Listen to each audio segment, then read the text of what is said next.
Call the meeting to order. We'll start with the Pledge of Allegiance. I invite you to join us.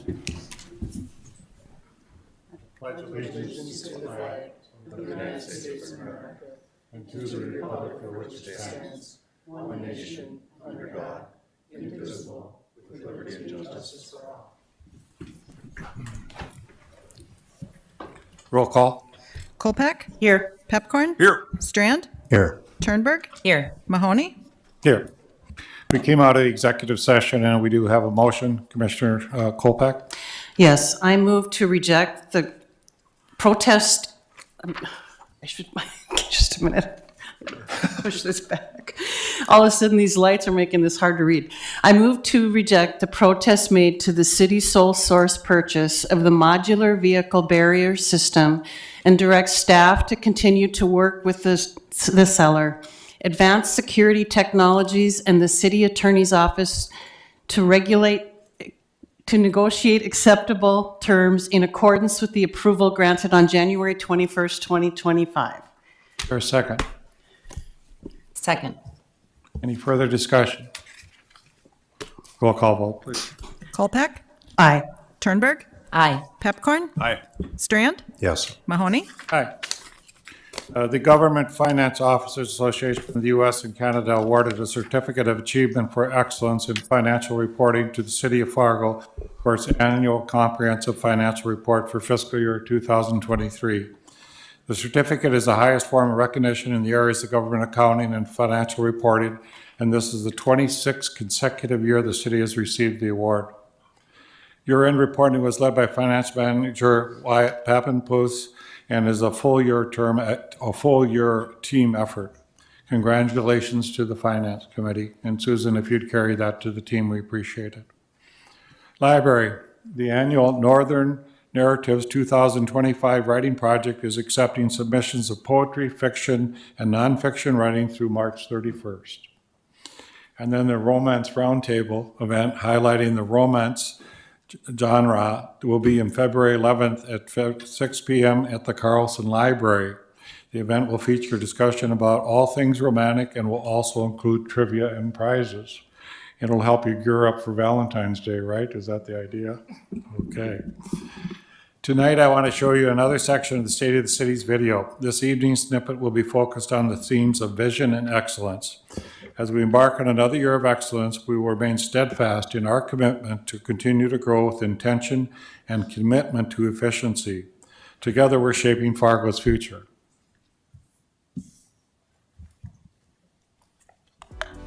Crafting a vision for the future. Embracing smart growth strategies to shape our community's future. Fargo's Fire Department collaborated with West Fargo and Moorhead to host 3 academies for new recruits to complete world-class training. Fargo had a total of 18 recruits join the department in 2024, ensuring all 8 of our fire stations are fully staffed. In October, the community celebrated the grand opening of Station 8. The City of Fargo is strengthening community engagement through ongoing public surveys in collaboration with Zen City. This innovative platform collects resident feedback on crucial issues such as affordable housing, safety, and transportation.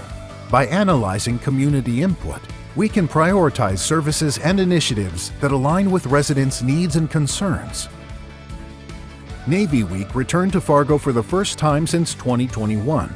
The city kicked off the celebrations with a proclamation ceremony. Admiral Stuart Munch, a North Dakota native, accepted the proclamation on behalf of the U.S. Navy. Over 50 sailors took part in local events. In November, voters made their voices heard on the need for a convention center in Fargo. Voters also took a stand for our public safety professionals by approving a sales tax dedicated to funding to those departments. Our Planning and Development Department invited local middle and high school students to create original artwork for a chance to be featured on a mat bus. The theme of the artwork was focused on environmental stewardship and climate resiliency. Ben Franklin Middle School 7th grader Kaylee Trana was selected as the winner of this contest with a slogan of Fargo Green. We have heard our citizens and their concerns about unsafe driving behaviors across the city. In response, The Fargo Police Department reinstated its traffic safety team this year to address illegal driving and enhance street safety. Supported by grant funding, this team focuses exclusively on traffic safety, targeting speeding, racing, loud mufflers, and exhibition driving. Honoring everyday excellence. Recognizing our multiple award-winning and internationally recognized city. Fargo's water treatment plant is continuing to earn national honors for its outstanding water quality.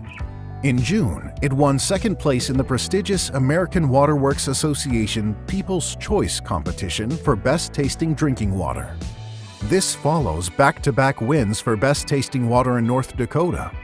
Our plant was also named Membrane Facility of the Year, a national recognition for efficiency and eco-friendly operations. 2024 was a year of honoring our public safety heroes.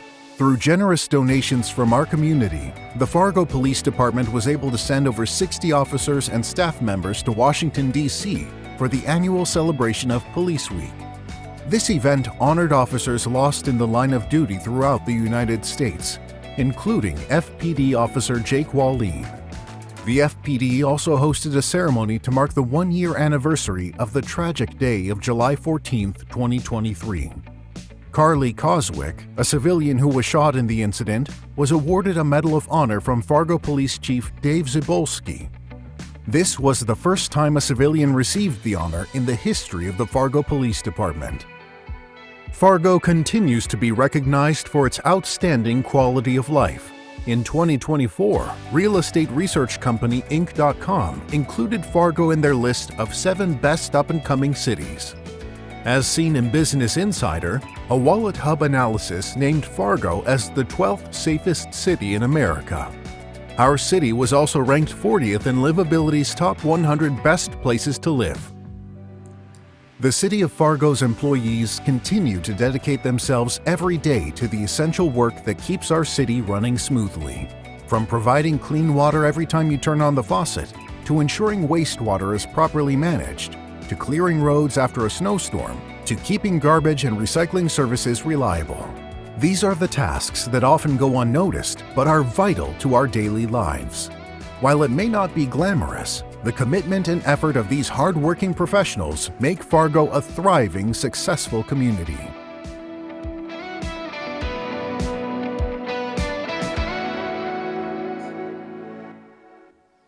Team did a nice job on that.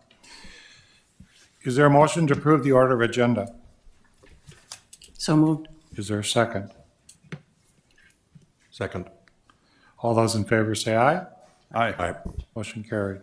Is there a motion to approve the minutes of the January 21st, 2025 regular meeting? So moved. Is there a second? Second. All those in favor say aye. Aye. Motion carried. Is there a motion to approve the consent agenda items 1 through 27? So moved. Is there a second? Second. Any discussion? Roll call vote, please. Kolpeck, Aye. Pepcorn, Aye. Strand, Yes. Turnberg, Aye. Mahoney, Aye. Item 28, recommendation for appointment of individuals as presented to create and manage the request for proposals process for the Convention Center project. Charlie Johnson to explain. Good evening, Commissioners. Thank you for this opportunity. I'm here to talk to you about a list of people we've picked out to be on a committee that will create and manage the request for proposal process for selection of a convention center project.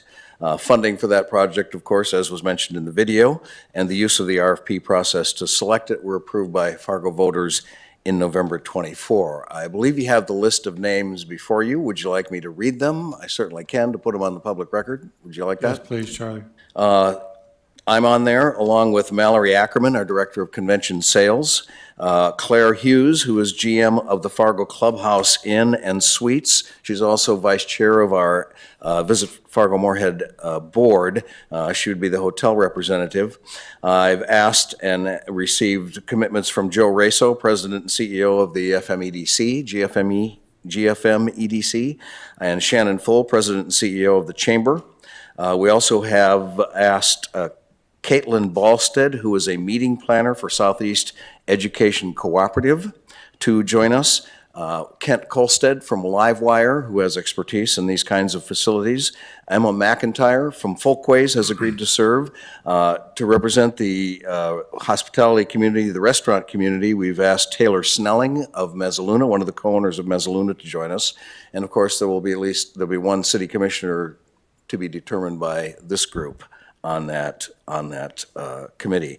Of course, we will be assisted by Assistant City Attorney Eric Johnson, who's been working with us right along, Michael Redlinger, who is right behind me, there he is, and along with other city support staff as needed, certainly including Susan Thompson from the Finance Department, whoever else comes along and is necessary. Our goal would be to submit the RFP to the City Commission for approval, hopefully, and I know I'm optimistic, but maybe by the end of April. And once it's approved, then it would be distributed to interested parties, who are interested in entering a partnership with the city to build a convention center and other amenities. When that period for submission ends, then the committee would reconvene to review proposals and ultimately bring a recommendation to the City Commission for a project. Maybe by fall, if things go well. I'd be happy to answer any questions. You have a recommended motion ahead of you. Any questions of Charlie? I have a couple Mr. comments. Pipgard? The one thing I'd like to request is that instead of one city commissioner, that all of us be included. And what that will do is that will ensure that these are all publicly noticed and that everything is taking place in public. We've obviously had some circumstances now where certain commissioners are not being included in lots of these activities. And to me, we need to have integrity and transparency. And so that's why, by including us all, that will ensure that. And so that would be my motion. I'd make a motion to approve the list, which is obviously an excellent list, but I want us all to be included because on top of that, we're the ones that will be voting on it when it's finally completed anyway. And so we've obviously had an issue where things are going on now in private that have to do with public trust and public dollars. And so that's why I would suggest this motion. Thank you, Mr. Chair. Is there a second? I'll second it. Further discussion? Mr. Strand? Thank you, Mayor. I'm not sure who could answer this, but what is the role, responsibility, and the scope of the City Commission's responsibilities going forward? Because this is voted in November. Just summarize the role of the commission, please. I'd be happy to take that. Mayor and Commissioners, good evening. Thank you for the question, Commissioner Strand. The revised motion, I just wanted to highlight a couple of pieces out of this revised motion. It's on the dais in front of you as well as on the screen. This will clarify the role of the City Commission going forward. The City Commission will ultimately approve the RFP, as Charlie mentioned, and so you'll have a direct involvement and a direct approval of that RFP and a supervision of that RFP to make sure that it meets the expectations of the City Commission. This revised motion also clarifies the role of city staff. City staff also will be assisting. The committee will be developing a timeline as well as the selection process, but make no two ways about it, the City Commission ultimately at the end of the day holds the cards and will be approving whatever comes out of the process. And so we wanted to clarify that in this revised motion, and that's why that's on your screen before you. So notwithstanding the motion just put on the table, the City Commission will still be intimately involved in this process from front to back. So I just want to clarify that. Mr. Kolpak? Yeah, just a clarification. These meetings would have been publicly noticed, correct? According to And what open? According to what Assistant City Attorney Eric Johnson told us when we were first talking about this, he said absolutely, because this would be a committee that was created by a government body, would absolutely have to be public noticed, no matter how many commissioners are on it. Other than that, I have no strong opinion about that idea. And so, if I But may, they would definitely be public noticed for sure, yes. Mr. Chair, just a couple thoughts here that I'm concerned about all five of us. It's hard to get us all five at an informational meeting. I'm concerned having the five of us be part of the committee will slow the process down. I'm also concerned that one of our commissioners serves on the Fargo Dome Authority, and I'm assuming they might be a player in this, but at the very least would expect recusal during those discussions if that does come up, but those are my concerns, including all of us. I would, yes, and I would expect whoever or how many of you is on the commission, obviously want to keep an open mind because this is an open process. That's what the people voted for. I think you're right. We expect perhaps that the Fargo Dome will find a private partner and submit in this round, and they certainly have every right to do that. We just want to everybody keep an open mind. I think the scheduling would be, we were hoping to meet like weekly, maybe just pick a day and whoever can come comes, and we'll certainly have Zoom or Teams links for that sort of thing for those who can't come. But I don't think we would cancel a meeting because any particular person couldn't come. We also, I would anticipate, just as a piece of information, I'm hoping that we will be able to arrange at least one road trip, perhaps to St. Cloud and Rochester, to look at the convention centers there to see how they are operated. So as many of the committee as possible we would want to have along for that. Thank you. And Charlie, just to be clear, this committee is going to meet weekly, setting up the RFP. The RFP will come back to the commission. All 5 of us will get into it. Absolutely. And just like we normally do, a lot of times we'll assign one commissioner, work with you, present to us, and then we'll figure it out. I think we all have had some input to you so far. I think Commissioner Strand had talked about Arts Center as well and different ideas. I think different people have done that. I too have some concerns about all 5 of us being involved with this decision. It's just going to slow down that committee, and then the RFP comes back to us anyway. Once the RFP is done, then again, the secondary time is then when people apply, the committee would look and screen them, but it would still come back to the commission for final approval. Absolutely. All meetings open, all discussion open, all accessible to the public, so there's nothing secret about what you're going to do. This will be something which everybody gets to see, because part of it is, right, you want people to be involved. You want developers to come forth and be part of it, and how can they be part of it if they don't know what the recommendations are? Your subcommittee is going to talk about meeting rooms, size of convention center, parking, hotel next to it, a variety of different things that in some ways is just staff work. It's work that has to be done to come back to this commission. So I would be opposed to all 5 commissioners being on it. I don't know which commissioner we place on that, but I think it'd be more able to make quicker decisions faster if we just had one commissioner. But Mike, did you want to say something? It would certainly all be open, and yes, ultimately the RFP, once it's crafted, will be brought to this body, however many commissioners are on it, and I'm not taking a stand on that for the public record, but it would come back to this body first before we sent the RFP out. You would have the chance to review it and approve it, and then I anticipate, a quiet period for this committee once the RFP goes out and we wait for proposals to come in.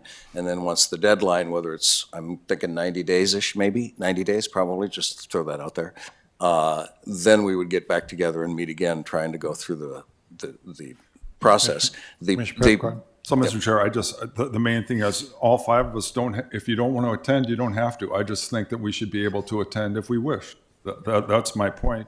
And to me, to say this was going to be open, that's a little bit hard to believe when I've experienced in the last couple of weeks where there's a homeless thing where we've been meeting for a year. I didn't even know about it. So to say that, oh yeah, this was going to be open, actually this is very smart because this way it will guarantee that this will all be open. And so the public will be able to see what's going on, because clearly that's not what was happening with our homeless plan, correct? No, incorrect. You have one meeting, you're citing Commissioner Pepcorn. No, Staff, I'm speaking excuse me, here, and so staff has reiterate what happened. What happened was apparently the Bloomberg group has been meeting for a year. They came, and I was at the meeting, and I said, "Have you met with me?" And she said, "No." And then the mayor said, "Well, you were invited," and that was a lie. You were invited to meet with her that day. That was a. Not lying. You were invited. And so it was. For that day. So you've been meeting for a year, and then I asked, "Why haven't you ever met with me?" And then you said that I was, and it was in July, I believe. So to me, it's just that I'm just telling you, this is a way to guarantee this will be in the public eye, which it should be because we're expending public dollars. Thank you, Mr. Chair. And Commissioner Pepcorn, it will be in public eye because it's an open meeting. Any commissioner can attend the meeting. It just matters who's going to do the product. You do have a conflict because you're on the Fargo Dome, and that could be viewed as that you might have. Let me finish. You may have a bias to the Fargo Dome, not like any other one of us. We have a conflict. It's a conflict because you're on the Fargo Dome Authority. We had one meeting with Bloomberg that you were not part of. I understand that, but you were offered when she came back to meet with her if you wanted to sit down and discuss things. Bloomberg does meet with staff. None of us commissioners are at that. They meet with staff to have discussions. That's part of any work group this city has. We oftentimes have work groups.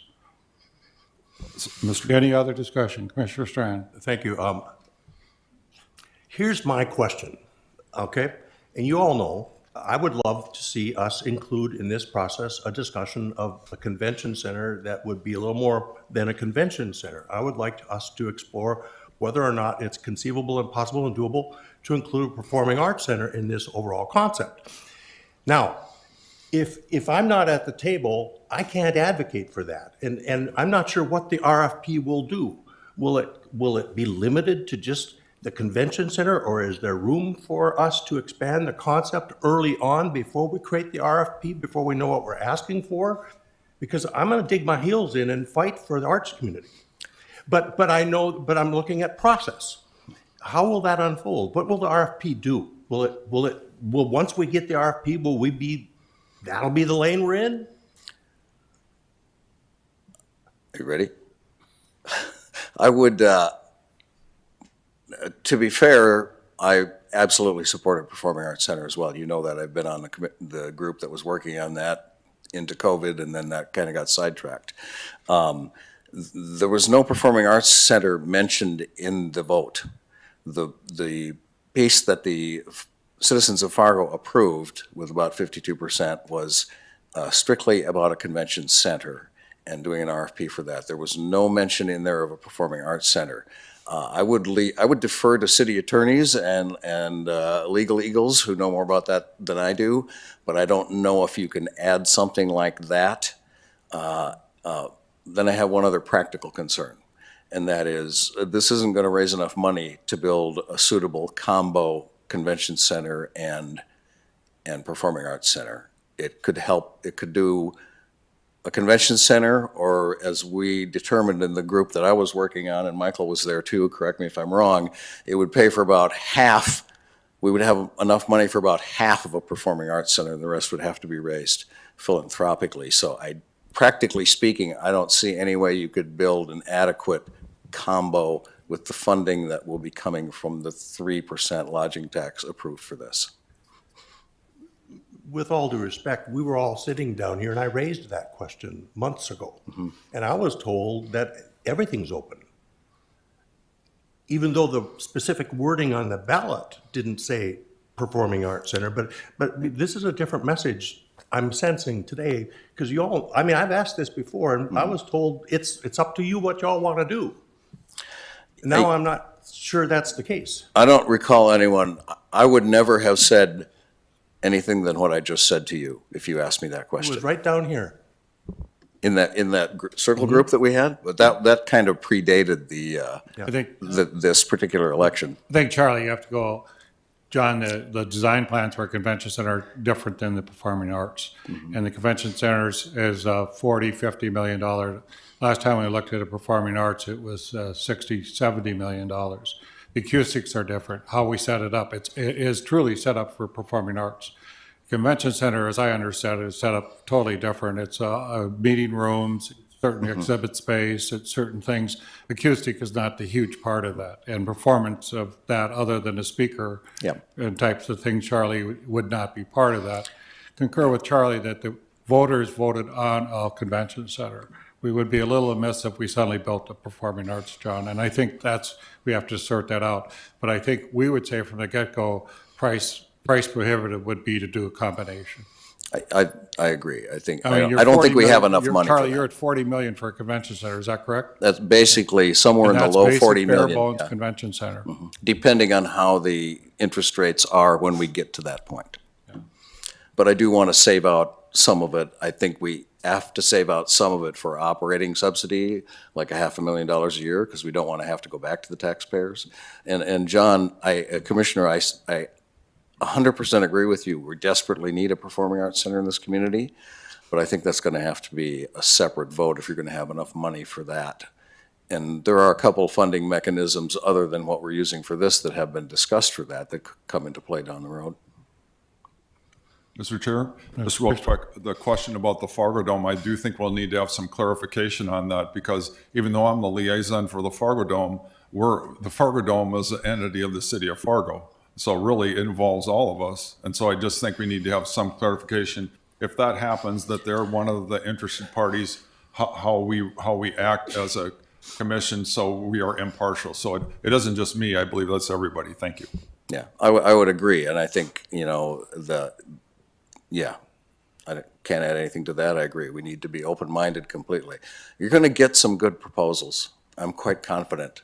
You're going to have multiple proposals, some of whom, I may have heard of, but there might be some out there that I don't even know about yet. So I think it's going to be extremely interesting process to see what comes forward. Any other discussion? Commissioner Strand? I'm also just curious, and I don't know, we're at the beginning, we're aiming somewhere and we're deciding where to aim. Will the universities or park districts or schools be included in our conversations? We haven't thought about that, but we could certainly invite them to meetings and ask them about it. They had never took a stand when we were proposing this, to the public. I'm thinking of partners and who will be utilizing the facility, and I think of Jade Presents, the only promoter in town. Yeah, oh, sure. The idea, once it's up and operating, I think it will be open to whoever, rents it first for whatever purpose that it might be suitable for. I've had discussions with my own director of sports who said, please make it so the ceilings are high enough in the big room so we could put maybe cheer competition or dance competition in there, or even volleyball if there's a spot for that. It's not being designed as a sporting facility because we have a lot of those, but we absolutely will take that into account when we're doing it. We want it to be busy as much as possible. Any other discussion? A motion on the floor to accept the people that Charlie has presented, as well as the 5 commissioners. The amendment is first and then the full vote. Which amendment? The amendment that Commissioner Pepcorn proposed is a separate first vote, whether it's 5 or 1. That wasn't an amendment. It was a motion that. Yes, but you moved to amend it to make it 5 instead of 1, and that was seconded. So that's a separate vote from the overall vote. Does that make sense? No. Commissioner Pepcorn moved to amend it to 5 instead of 1, and that was seconded. Nancy, I asked clarification, because I think Commissioner Peppercorn meant to, as a motion with 5 members, and did not amend it. Okay. Nancy, is that correct? I think we're all kind of remembering the same thing. There was one motion on the table with the 5 members. No, the motion as Commissioner Pepcorn made it. Yes, yes. Please restate the motion. Oh, I gotta find it.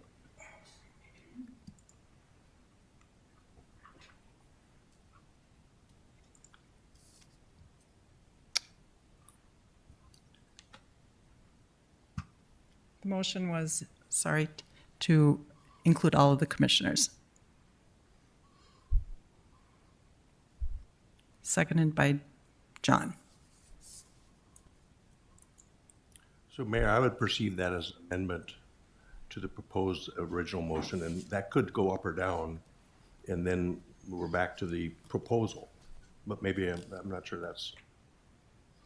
Commissioner Peppercorn, would you accept it as an amendment to the motion that you added 5 members versus the regular motion? No, I made the motion that is up there and included the 5 commissioners. Okay. That's the motion. Gotcha. Okay. Any other discussion? Roll call. Roll call. Pepcorn? Aye. Strand? Yes. Kolpak? No. Turnberg? Yes. Mahoney? No. Item 29, public hearing. Beardsley Edition, 1142 18th Street North, approval recommended by Planning Commission 1725. zoning change from a single dwelling residential to university mixed use, and first reading of the rezoning ordinance. Donald Crest to explain. Good evening, Commissioners. Donald Kress of the Department of Planning and Development. We just have one item tonight. This item includes an ordinance prepared by the City Attorney's Office. Our only item here. Hang on, I got a second problem here.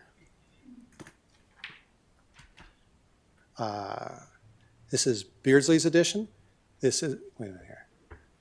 This is 1142 18th Street North, so 12th Avenue, 18th Street, NDSU campus over here, Dakota Drive. This property, as the mayor has stated, is zoned SR3, single dwelling residential. As you see, the surrounding purple is UMU, University Mixed Use. This area was rezoned en masse back in 2009 to the UMU, but at that time, individual property owners were offered the option of not participating in that zone, of opting out if they wish to, which the original property owner of this property did. The current property owner is willing to go forward to zone it to UMU. Here's some photographs of the property here. So facing westerly here, 12th Avenue North and 18th Street. These were formerly houses here in this area. These have been demolished. That's another project that'll be coming before your commission in the future here. And then just looking the other way, there's an alley, a mid-block alley, then the garage takes access off there. There is no development proposed at this time, just a rezone to have the, sort of complete the, going the wrong way there, complete the block to UMU. The applicant's representative, Andy Scatbold, is with us tonight. Does anyone present wish to speak to this zoning change? Anyone present wish to speak? If not, I'll close the public hearing. And do I have a motion? I so move. Is there a second? Second. Any discussion? Roll call vote, please. Pepcorn? Aye. Kolpak? Aye. Strand? Yes. Turnberg? Aye. Mahoney? Aye. Thank you, Commissioners. Recommendation to approve the federal aid transportation project application for years 2026 to 2029. Surface transportation block grant application. Tom Knockwitz to explain. Good evening. We have a slight change here of what we originally requested for approval, so just going to step through this. Just a little bit of background. Each year, the city applies for various federal aid funding sources for construction projects. There are many different buckets of federal aid that we go after. Some are distributed locally and a portion through MetroCog. So an example of that would be transportation alternative projects, about $850,000 annually. We've commonly used these for shared use paths and trails. Another example would be carbon reduction program, which is about $1.1 million annually. We've used this in the past for some LED light bulb replacement for streetlights, but also for some shared use paths and trails. The big bucket there is the STBG, or the Surface Transportation Block Grant, about $10.5 million annually, distributed locally. We've used that for projects like 17th Avenue South, 1st Avenue North, and 32nd Avenue South. And then there are, of course, additional federal funds that I'm not really going into tonight, but just wanted to make you aware of, or remind you, and also make the public aware. Urban grant for downtown projects, urban regional funds for North Dakota DOT routes, highway safety improvement projects for roadway safety, and then, although it's not federal funds, another bucket of funding available to us is the North Dakota Flex Fund. So back in November and December of 2024, the City Commission did approve the list of projects that we were to submit for the various federal aid buckets. One of those projects was 17th Avenue South from 25th Street to 38th Street, and we had planned to request STBG funds for 2029. We are proposing to delay that 1 year, and I'll get to it in a little bit why we're doing that. But ultimately, we would just delay the request 1 year, and rather than construction in 2029, we would anticipate construction in 2030 for that project. So this is just a summary of what is programmed using STBG funds here in our local area. In 2025, the majority of that fund is programmed for West Fargo, but Fargo does have a small portion for bridge rehab on 36th Street South. In 2026, Fargo has all the funding broken out between two projects, one on 32nd Avenue South and the other on 17th Avenue South. In 2027, Fargo has one project, the 40th Avenue South pedestrian bridge near Bluestem, where we're partnered with the city of Moorhead on that project. And then West Fargo has a project funded, currently programmed on 13th Avenue. Again, I'll get to some of the changes related to that project. Then in 2028, again, Fargo has all the funds between two projects on First Avenue North from 10th Street to 3rd Street.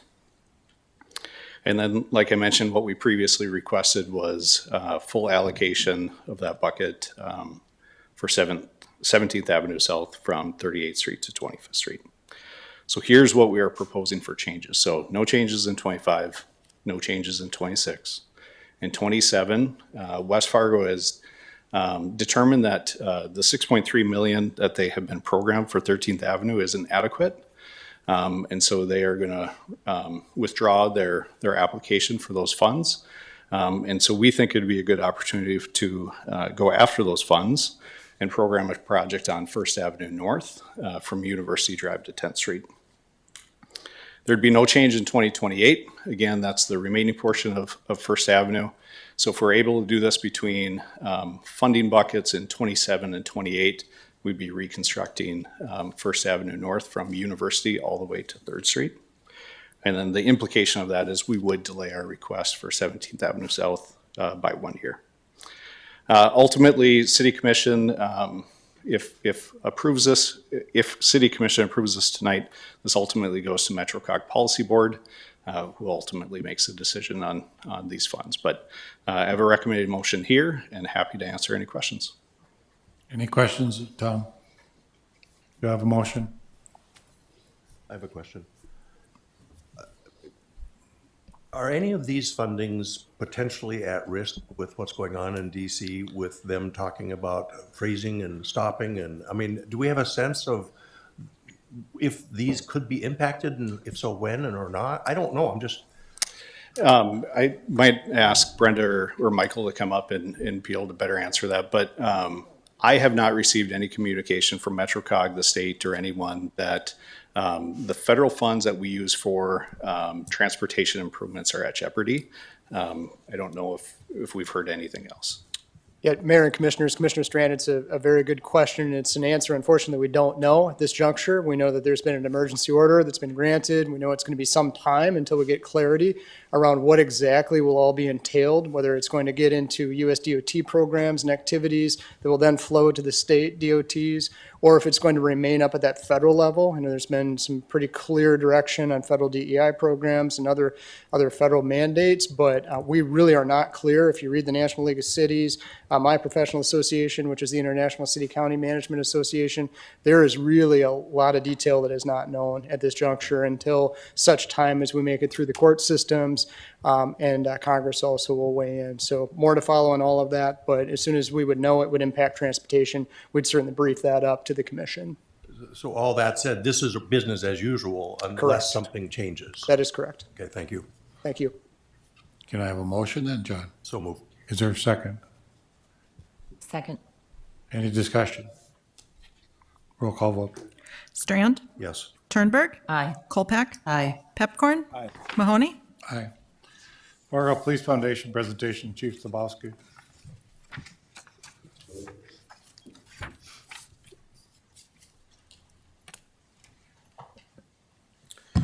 Thank you, Commissioners. As you're maybe aware, the the Badges of Unity Foundation was recently transitioned into a Fargo Police Foundation, a separate 501c3. Christine and Melissa Brandt, Christine Yeager and Melissa Brandt are two of the board members. Christine's the chair of that foundation, and they asked for the opportunity to provide a brief presentation to the commission, so they had a full understanding of how the foundation works and what their efforts are going towards. Thank you. Good evening. Wonderful seeing everyone again. I'm Melissa Brandt, and this is Chris Jager. Like the chief mentioned, we are formally known as the Badges of Unity, which was developed in 2017. We are here today to share more about our work in supporting our police officers and our community, ensuring they can provide the highest level of service through community partnerships, comprehensive training, and innovative policing practices aimed at improving the quality of life for everyone. Our mission is to foster a stronger, safer, and more connected community by fostering a stronger, safer, and more connected community by supporting the Fargo Police Department's mission to serve and protect. We envision a community where law enforcement and residents work together to create a safer and more vibrant Fargo. Together, we can shape a future where the police department remains a beacon of safety, integrity, and service for all. Our vision is a community where law enforcement and residents collaborate to create a safer and more vibrant Fargo. Together, we can shape a future where the Fargo Police Department remains, like I said, a beacon of safety, integrity, and service for all. Through strategic investments, our goal is to build and foster a foundation of unity, trust, and shared responsibility for the Fargo Police Department, focused on 3 core pillars, which are in front of you today. Staff wellness, which prioritizes physical, mental, and emotional health. Expansion of supportive resources, which is committed to the department ensuring that they have the tools, technology, and training necessary to adapt to the dynamic nature of the law, as well as the community engagement to build trust and foster positive relationships between law enforcement and our community. So these are a few examples of the actual impact that the foundation has had with the youth programming in the city. We have provided self-defense and boxing camps, summer and outdoors camp, suicide awareness, anti-bullying, as well as swimming lessons, just to name a few.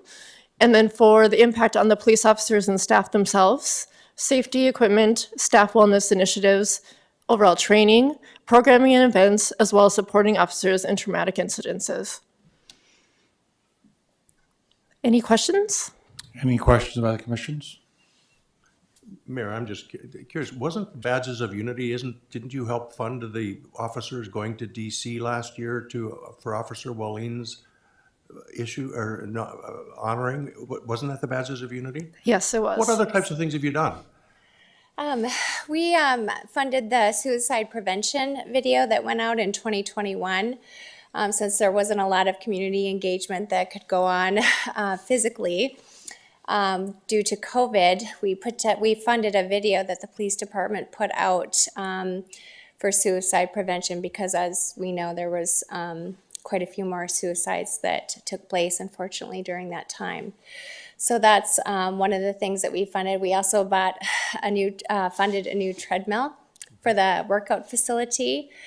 And, the swimming lessons, the boxing program, which really, it's not about boxing, it's about mentorship and teaching kids new skills and how to, control their have a positive outlet for their emotions and things like that. And so there's a variety. It's all under those 3 core pillars, but those are just a couple of the things that we funded throughout the years.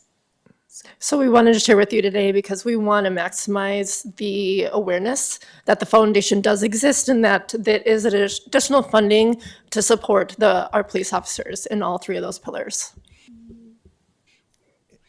Very good, Commissioner Tran. And it gives us an opportunity to thank you and acknowledge what you're doing in our broader community. It's very important work. So this goes both ways. Thank you very sincerely for supporting the officers out there that are in blue. Thank you, Jen. Thank you. Thank you for the explanation and keep up the good work. Yeah, Appreciate thank you. it.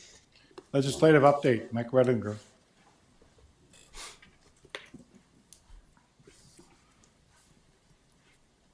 Mayor and Commissioners, good evening. We reserved some time for a legislative update this evening, but first we were going to hear from Deputy Mayor Kolpak and the mayor, and then I just have a few updates at the very end. So I defer to the elected officials first, then I'll close it out. Mr. Chair? Go ahead. Thank you. So last week I was able to attend the legislative session from Monday through Thursday evening. I attended a number of hearings, had a number of conversations with legislators and other lobbyists and other North Dakota residents, as well as elected officials. It was a very productive week, I will say, working with our paid lobbyist, Terry Efforts, and her team. was impressive to watch them in action and respond and react and adapt.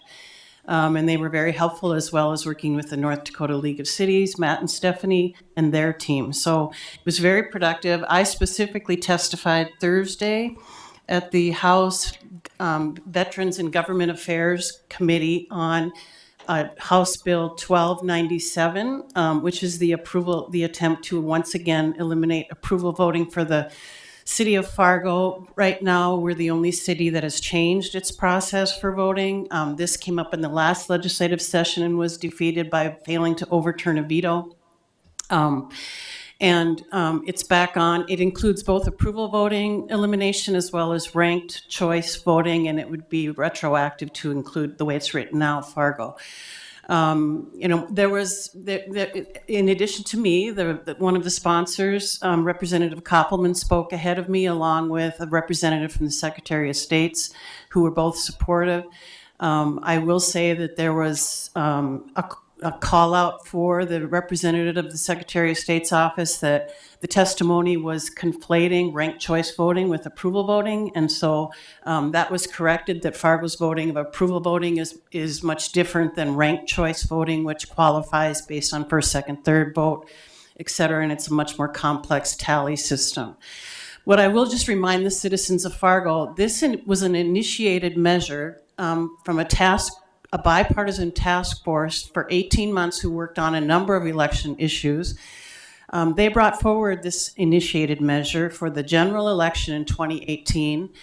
47,000 people voted on this initiated measure, and it passed by 64%. So it was an overwhelming vote that approved this, and our argument continues to be around Home Rule Charter authority and the fact that this was citizen-led initiative and it passed overwhelmingly. We are asking, we stood in opposition, but we also challenged the authority of Home Rule Charter as part of our testimony. So there were good questions and good follow-up questions since, but right now it's still sitting in that committee with no decision, so I'll be monitoring to see where that one goes. And we'll continue to monitor all the legislations that have been outlined by administration and our lobbying team as Fargo priorities. And kind of remind the legislative team or commission that last time it passed and it had a governor's veto that went back and then we revoted it, and that's the only way it was defeated. A couple of the legislative people suggested that we exempt Fargo as the only city. That didn't get a lot of traction. Commissioner Pipcorn. So, Mr. Chair, I guess I have a question. So in the past years, we would have a matrix of the bills, and then we would go through them, and as a commission group, we would decide what we were going to do. Are we not doing that this year? And I guess who determines what we're going to support and not support?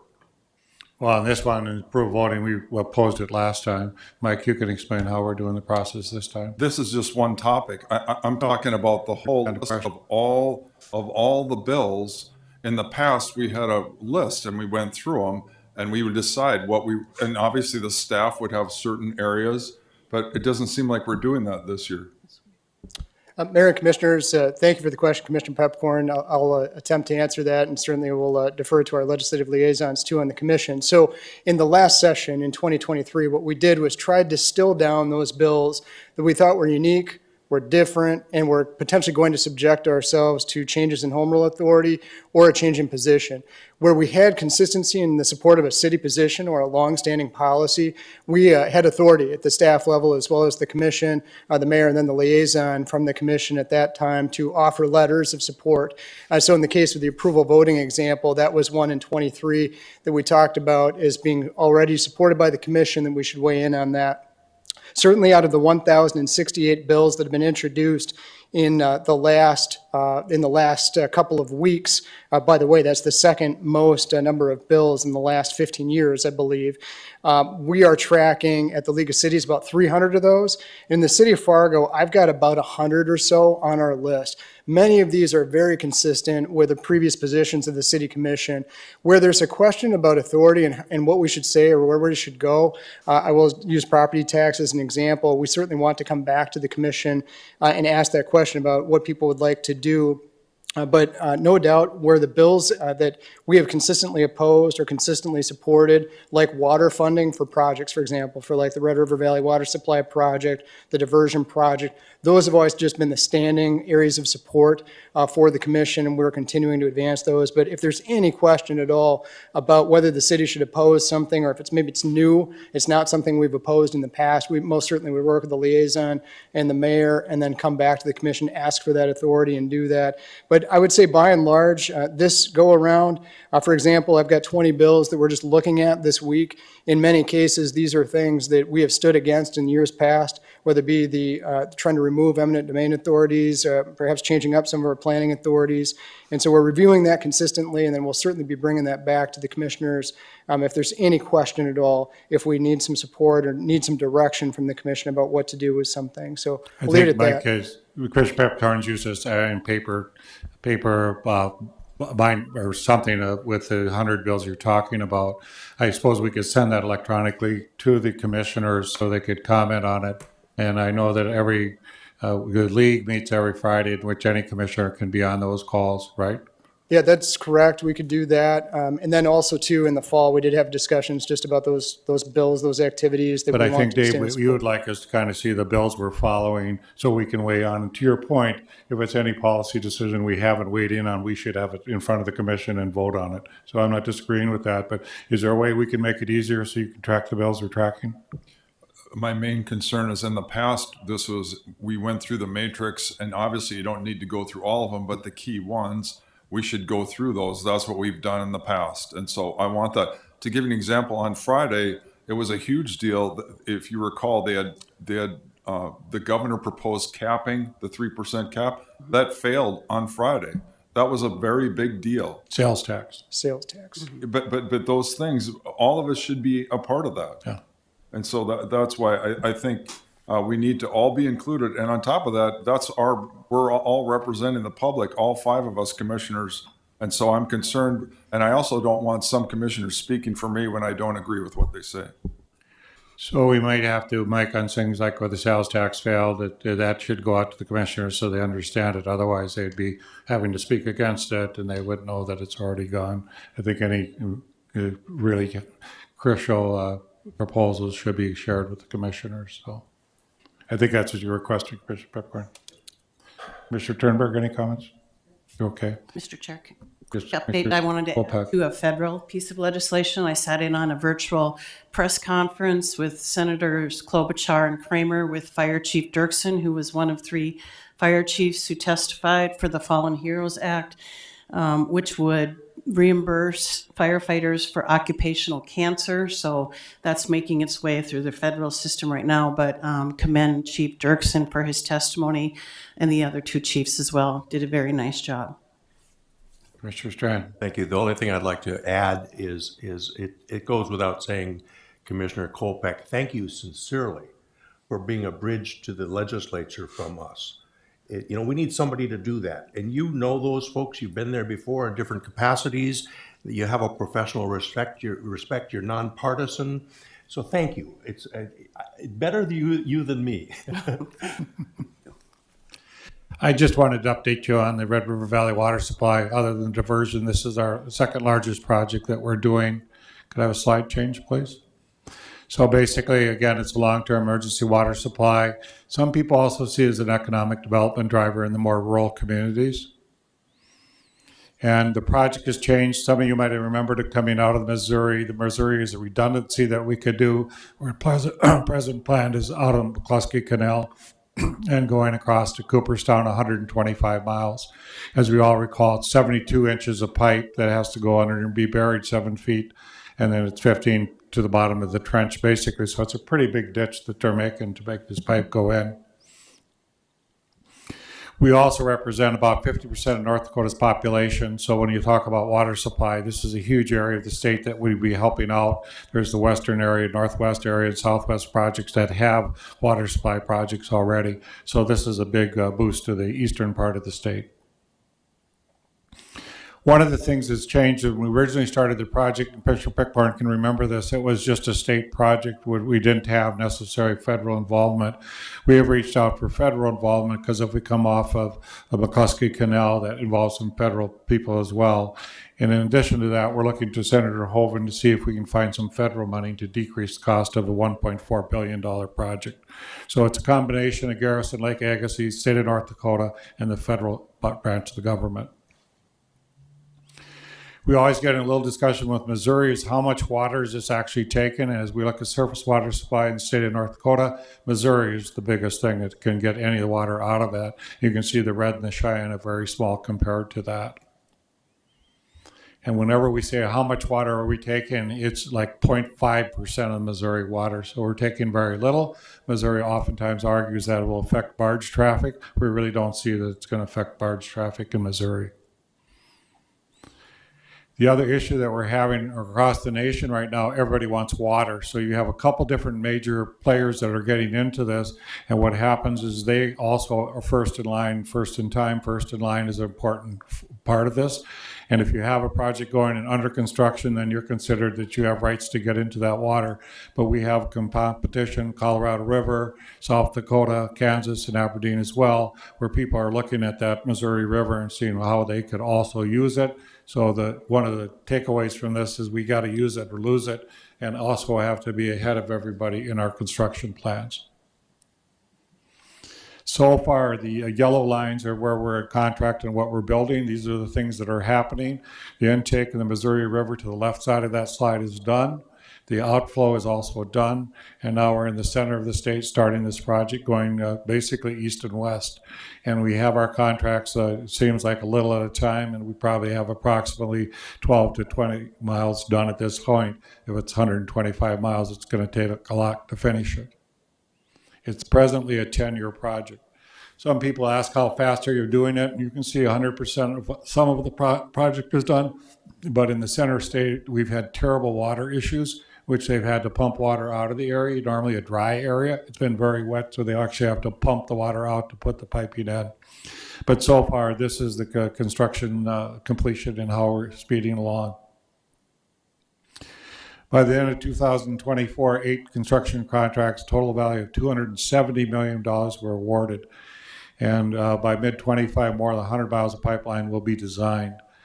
We had a good environment for bidding so far. Minot had some of its flood projects in which they got no bidders. So just mind that we've got at least 3 bidders on most of our projects as we've gone through this.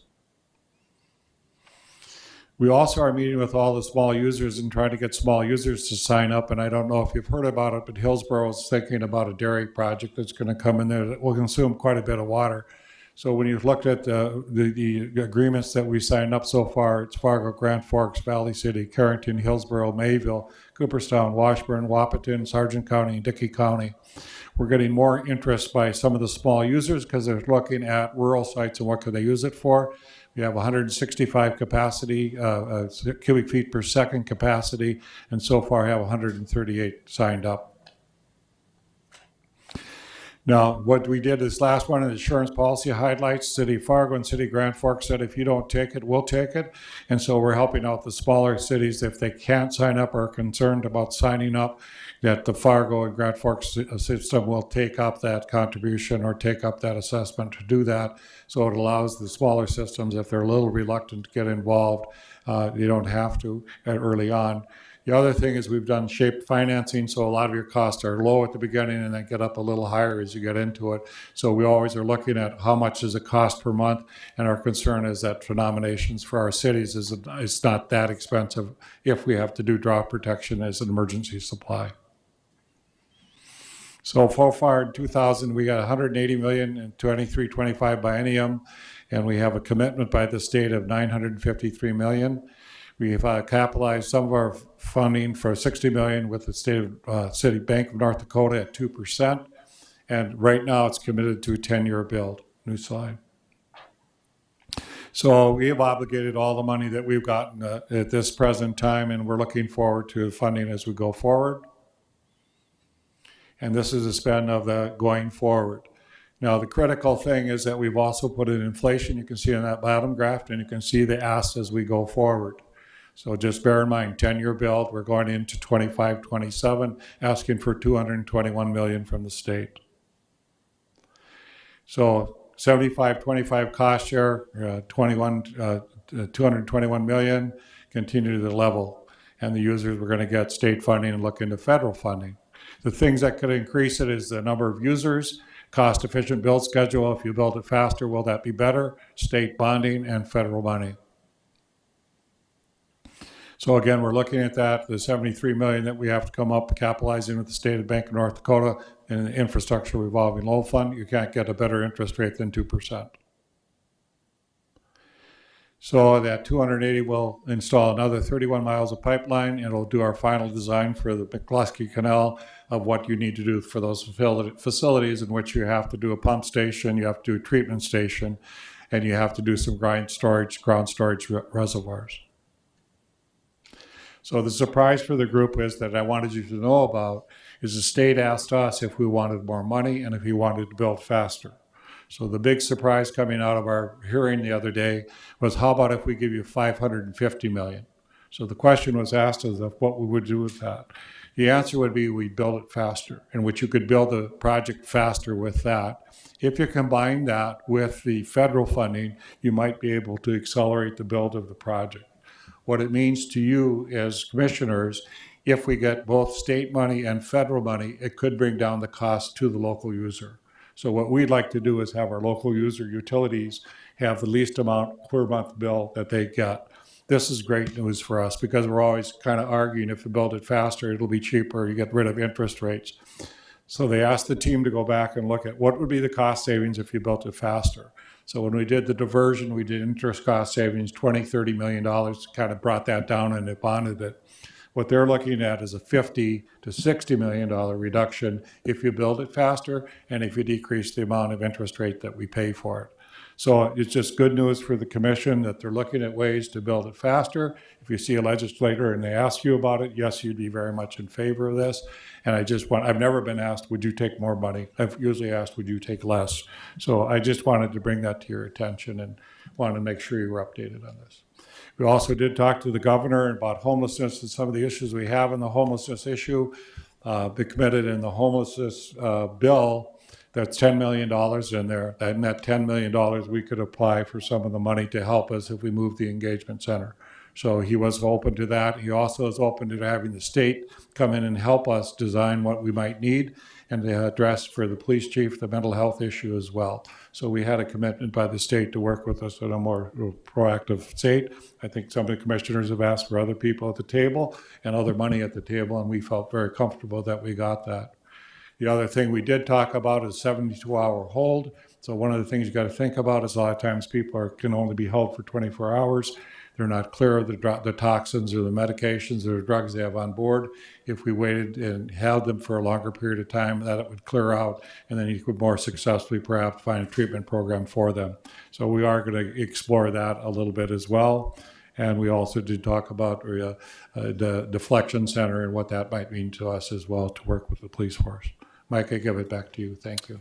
Thank you, Mayor and Commissioners. I just had two last brief reports on legislative matters. The first is that a week from today, any bill that has an appropriation impact at the legislature has to move to the Appropriations Committee. So we will continue to start seeing bills fall off the docket and fall off the table, those that do not survive in one of the two houses. So that deadline comes up. And then today was actually the day for Senate resolutions. Those were due today. So to the earlier conversation of 1,068 bills, the universe is starting to come into focus, it's starting to come into shape, and we'll know where we're going to be spending our time over the next several weeks.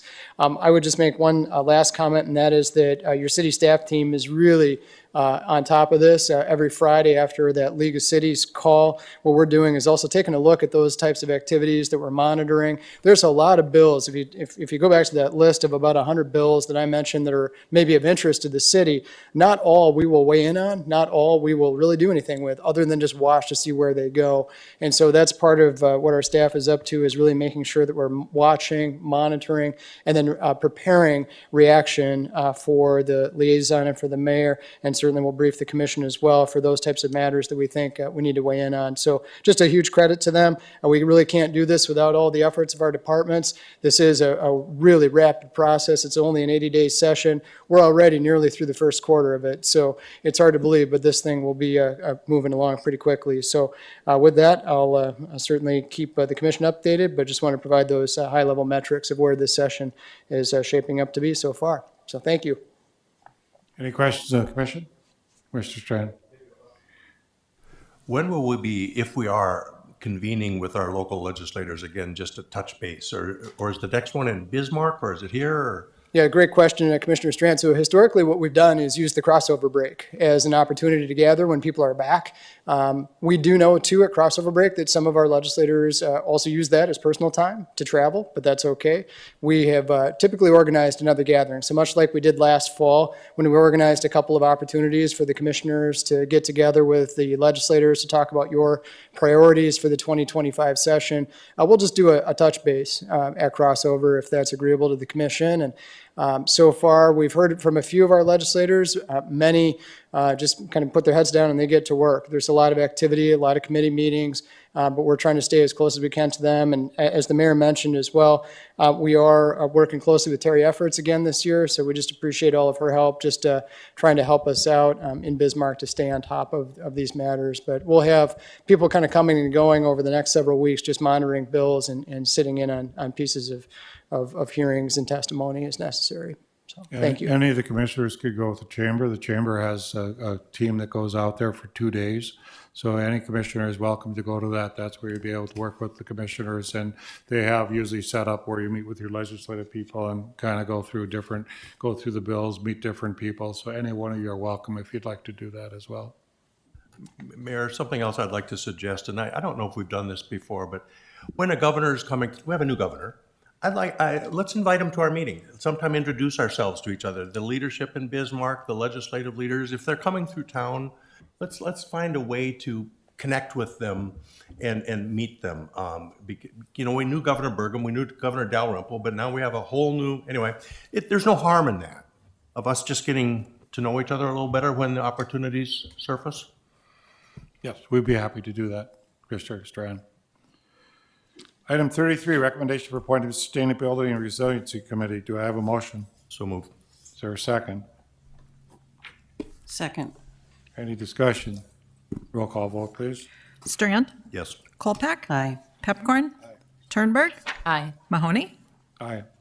Item 34, applications for property tax exemption for improvements made to buildings. Roger and, do I have a motion? So moved. Is there a second? Second. Any discussion? Roll call vote, please.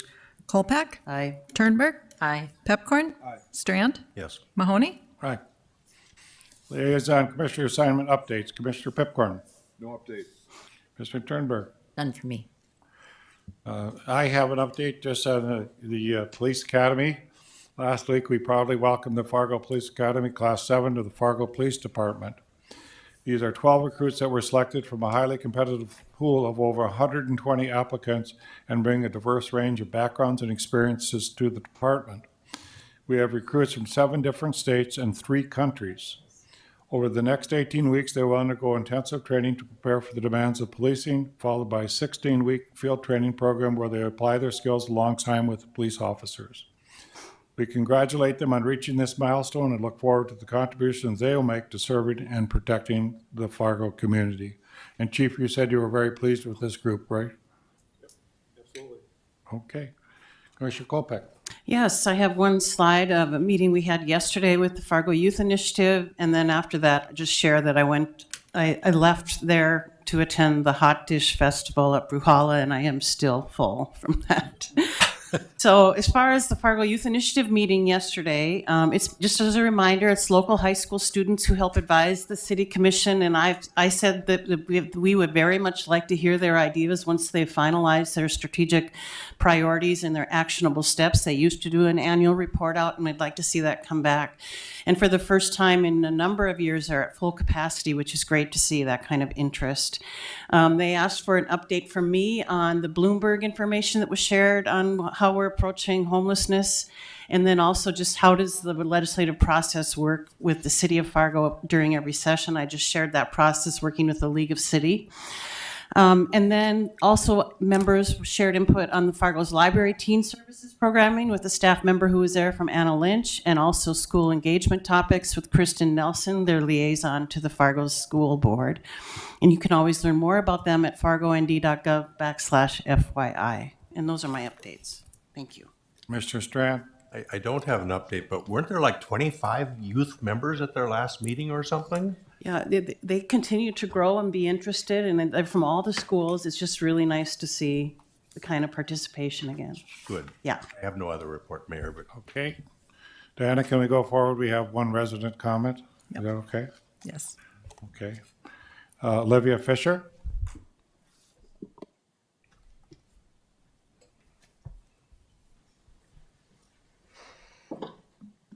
Good afternoon. My name is Olivia. I'm a Fargo resident. As you know, we are currently witnessing an increase in hostility towards immigrants and people of color in this country. Families are being torn apart, and there are teachers publicly encouraging ICE officers to come and detain their students in what is supposed to be a safe space. Indigenous folks are also being aggressively questioned about their tribal affiliation. There have been multiple instances of people getting detained even though they have all of the proper documentation. I am firm in my stance that no one is illegal on stolen land, but this has gone beyond matters of legal immigration. This is blatant racism. So I urge you today to take immediate action to make Fargo a sanctuary city. By enforcing policies that limit Fargo Police's cooperation with ICE, you will be committing to the safety of all Fargo residents. If you do nothing to stop mass deportation, you will continue to be active participants in the repetition of history. For example, there were over 270,000 ICE arrests in 2024, with only 32.7% having criminal histories. There is currently an expected quota of 1,200 to 1,500 ICE arrests per day, which is eerily reminiscent of the Nazi regime ordering police to arrest 30,000 Jewish men in one night in 1938. Now, while U.S. detention centers are not new, it is clearly not beyond the current administration to allow the humiliation and torture tactics in these centers to continue and worsen, just like Germany did to Jews and just as Israel has been doing to Palestine. Another parallel we are currently seeing is the executive order that recognizes male and female as the only two genders, which is scientifically not true. This attempt to erase biological fact was another tactic used by the Nazis, who burned books relating to transgender and gender nonconforming studies in 1933. They claimed the material was un-German, which sounds exactly like North Dakota legislators' reasoning for their recently introduced resolution to repeal same-sex marriage. They stated, and I quote, "The United States Supreme Court decision in Obergefell v. Hodges conflicts with the United States Constitution and the principles upon which the United States was established." So essentially, to me, that means North Dakota legislation believes it is un-American to be queer. I am disgusted by the blatant discrimination. It is shameful to see leaders in this country and state so eager to go backwards in time. There are plenty of other cruel resolutions being introduced every single day, so I'm asking you to stand with North Dakota citizens and encourage all other leaders in the state to not enforce such asinine policies. Thank you. We have no other resident speakers tonight. We will be adjourned. Thank you.